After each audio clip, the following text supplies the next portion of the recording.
இன்றைக்கி நம்ம பார்க்க போகிற ரெசிபி என்னென்னு பார்த்தீங்கன்னா சிக்கன் சால்னா தான் பார்க்க போகிறோம். ஹோட்டல் ஸ்டைலில் அப்படியே செம்ம டேஸ்ட்டாகவே இருக்கும்.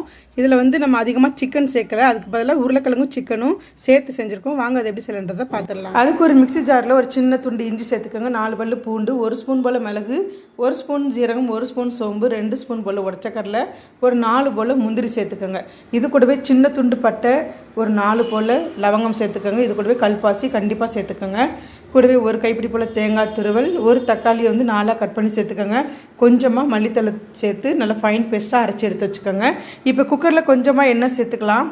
சேர்த்துக்கிட்டதுக்கு அப்புறமா ஒரு பெரிய வெங்காயத்தை நீளவாக்கில் நறுக்கி சேர்த்துக்கலாம். 2 பச்சை மிளகாய், ஒரு பெரிய தக்காளி, 2 ஸ்பூன் மிளகாத்தூள், 1 ஸ்பூன் தனியாத்தூள், கொஞ்சமாக மஞ்சள் பொடி சேர்த்து பச்சை வாசனை போகிற அளவுக்கு வதக்கிக்கோங்க.